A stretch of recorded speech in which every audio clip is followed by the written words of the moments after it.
Welcome back to my channel, and for today, I'm gonna share to you kung unsa ang mga updates sa ako ang mga succulents na gipalit from Benguet.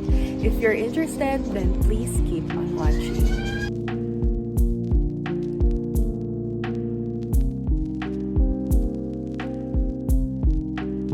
So just the background of my location, I'm located in Davao City and lowland din siya nga area. So it's really a different environment kung asan ako siya gipalit, which is sa Benguet. So it would really take time for the succulents na mag-adjust or mag-acclimate sa inyong place. So today, I'm gonna share to you kung unsa ang mga klase or unsa na mga IDs sa succulents ang ma-recommend nako for you. Disclaimer lang, I'm a beginner and I just really want to share kung as a beginner, unsa ba dyan ang mas dali alagaan nga mga klase sa succulents diri sa lowland. Actually, I was expecting na mga matay sila tanan. Like worst case na gyud, I was expecting na wala ni mabili. I would really have a hard time, especially here in the lowland, nga medyo maglisod ko og tansya. And as a beginner, I did a lot of research and I joined Facebook groups na makatabang sa ako ang journey. And at the same time, I also acknowledge na beginner pa ko, so I have a lot to learn. Dako ang possibility nga mamatay sila or dili na ko sila maalagaan og tarong. But I was really surprised and nalipay jud ko kay daghan jud pod ang nabilin, like mga more than 50% of the succulents that I bought kay buhi pa sila until now.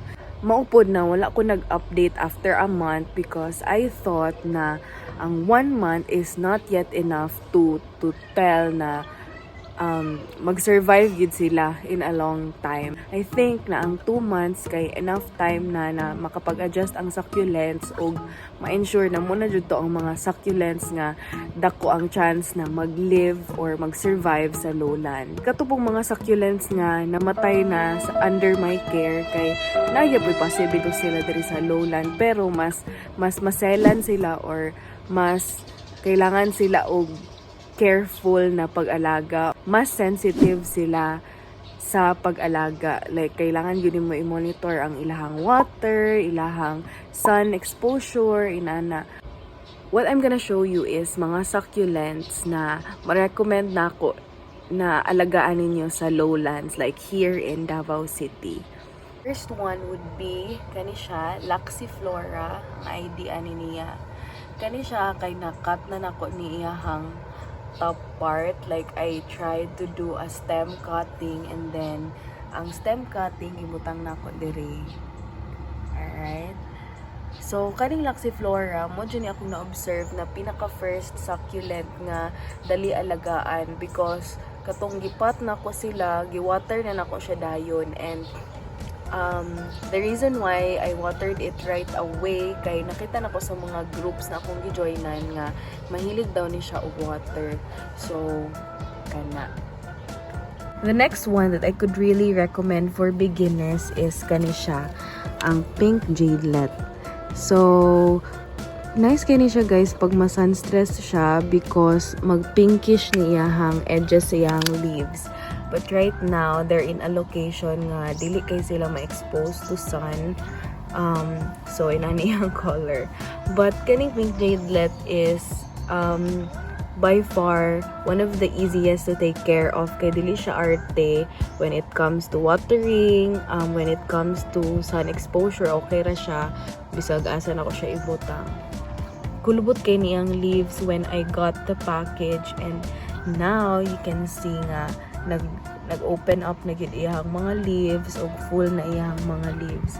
Although for some reason naglagas siya karon, maybe katong mga old leaves niya iyang gi let go. So as you can see na siya new growth here.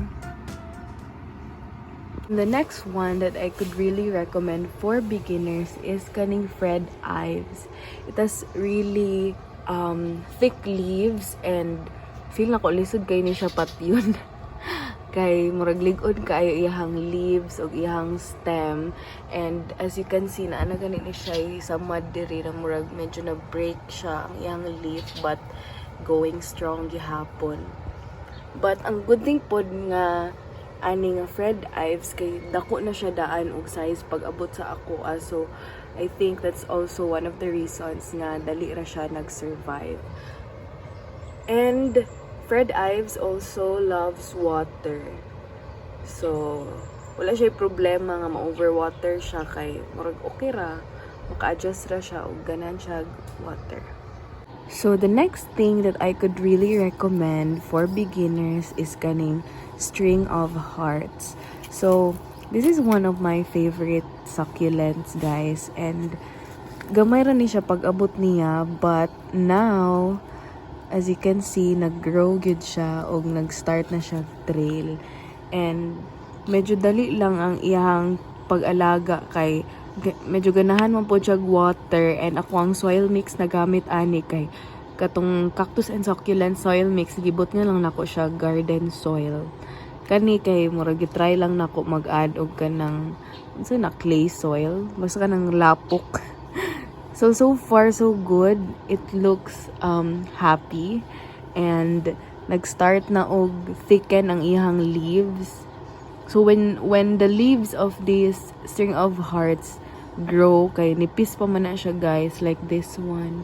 Ay actually, nibaga na siya tanan. But maghinay-hinay na siya kabaga ang iyang leaves. So kato, I would really recommend string of hearts for beginners. Siguro another thing is just make sure nga ang proportion sa soil ug sa string of hearts kay just the right amount para dili pud siya malata. Kay na siya chance or na siya tendency nga malata ang string of hearts. So I really like this one. Banana. So, kani siya, guys, dali lang po ni siya alagaan. Mahilig po siya water, like biskag sigig ulan, okay lang siya. Although, for some reason, I don't know anong payat kaayo iyahang leaves karon, but I would really recommend this one too. So, pag na-sunstress ni siya, guys, ang tip sa iyahang leaves kay mag-reddish, orangey, ana. Basta nice kay siya pag mainitan. Right? So, kani siya, banana. And then, kani pod, wala po ko naglisod o alagaan ng Mendozae. As you can see, dagan na kayo siya smaller leaves or like babies. Nagka-pops na siya. And I'm really happy about it. Ayan. It's so pretty pod, guys. Pag managhan ni, I think it's so nice. Siguro akong mga recommendations karon kay murag most of them are fine with a lot of water. And this one is one of them, kanang hilig of water. And then murag similar to the behavior of Mendozae kay kaning Choco Moonstone. Pag ma-sunstress ni siya, guys, kay nindot kay niyahang leaves mag-brown siya like chocolate, but so wala gani siya na sunstress, medyo greenish siya. This one is really easy to take care of, and as you can see, dagan ni siya new growth. So Choco Moonstone is recommended also. And then another recommendation, kaning Melaco. Melaco is really kanang gahi ang iyang leaves, gahion siya na type. So I don't think nga dali ra ni siya mamatay kay kanang murag happy kay siya when there's rain, and kaniyang leaves pag ma-sunstress po siya medyo brownish and reddish ang iyang tips. So this one's another recommended na plant also for beginners. Melaco. It's really pretty, guys. And then next would be kaning Topsy Turvy. Nice jud kani, like I really like how the leaves look. At first payat pa kay ni iyang leaves, guys, like nagakulubot yun siya, but when I started to put it outside, bright shaded area, rain or shine, kay ni bloom good siya like this. This is how it looks now, and medyo dali ra pud siya alagaan. And ang next one would be kaning blue rose. Amazing kani siya guys because it was really very small and luoy ang itsura katong time na I repotted it and I purchased it. But now, look at that. Naibaga na siya guys. And murag nagapasaka iyahang growth. So, this one loves water too. Labi na pag rainwater like now. See how happy it is? And blue rose ni siya. Kaya pag masunstress siya, medyo na siya bluish na color sa iyang leaves. And then, isa gini siya sa mga dali alagaan, kaning Darley Sunshine. Ang iyang mother plant, kay gibutang nako sa sulod, kay nag-cut ko, nag-stem cuttings. But this one is already a propagation through pugot or stem cuttings. And dali ra siya naka-adjust. Like, ipat na ko siya niyan, ulanan siya, wala man siya namatay. It's still here. This one is rose cabbage. I wasn't really expecting na mag-acclimate or maka-adjust lang siya dayon sa lowland here in Davao City. But, guys, mo dyan isa sa mga pinaka-first na nakita na ko ang adjustment na dali ra siya naka-adjust. Tapos, look at the leaves. It's so big na. And before, gagmay ginaiyang leaves. And this is how it looks now. Although na yung mga dead leaves, but that's normal if ang dead leaves ni mo kay bottom leaves. Bali ilisdan lang na nila ang old leaves with new ones, as you can see. Oh, na siya yung mga baby leaves there. And so nice, guys. Murag siya, what I really like about succulents mong good is kanang mga rosette type. So this one's really pretty. I didn't really expect Haworthia to be one of this recommended na ko sa for beginners. But this one, when it started, kay naka-close pag yun na siya ang iyahang leaves. But then, after 2 months, I'm so happy nga nag-open up na siya. Kana mga brown guys, kay namanggoy kamunggay dire. So, ang mga leaves sa kamunggay kay mga suksok siya. But that's fine. Naka-adjust git siya. Like, it looks so amazing. See? Naapod siya yung mga something sa dulo sa iyang leaves. But this one, I think it's recommended for beginners kay gahi siya leaves and then dali ra po siya naka-adjust. Then another Haworthia kani. I forgot the name. What is it? Sim before miss na Haworthia. I could recommend this one also for beginners. Kana nipis pa kay niyang leaves pag abot niya like kulubot and murag mamatay na, but now you can see it's already thick and fluffy and full ang iyang leaves. And then kani siya ang turtle vine. Turtle vine is really super fast na palaghanon. Actually, you can just cut it and then cut and tusok lang umugrow na siya. So, gamay kini siya pag abot niya like mga nangamatay pa to ang uban. But look at this one right now.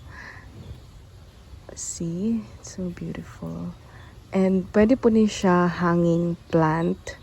Like it could grow very long. But this is how it looks now. And then, sa kadaghan niya, na ako gibutang sa other pot. This one is super kanang lush na.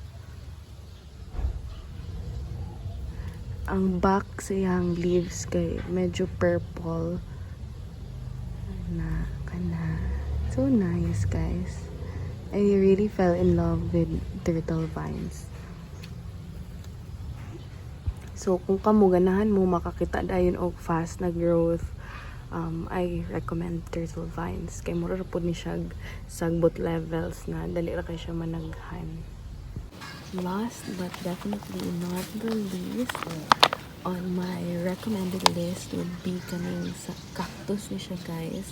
This one's a freebie from the seller and it's so amazing. Kaya wala pa niya mga leaves niya when it arrived, but now look at the leaves. It's so big. And kaning medyo na sun-stressed siya, so pinkish yung leaves. And see, it's so amazing.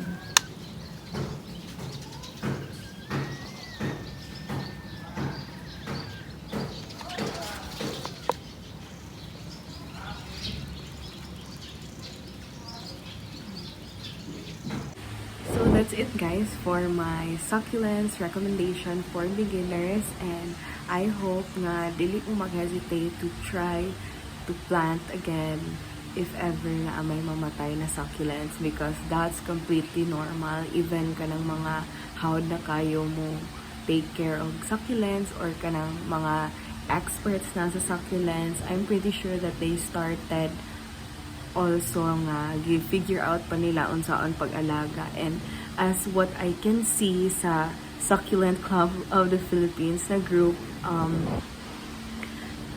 there are really so many succulent lovers there nga kapila na sila nag-fail or kapila na sila nakapatay og succulents, but they tried again. And yeah, that's it. Ano lang ginang life, try and try again. I really want to hear your comments and your suggestions, so feel free to drop them on the comment section. So don't forget to like, subscribe, and leave your comment in the comment section below. And I really hope to create more videos for you just to share on sa akong personal experience and to also inspire others, especially for starting pa sa ilang pagkatita or plantita. I really want to inspire others as well. So I hope this video is helpful for you guys. See you guys on my next vlog. Bye!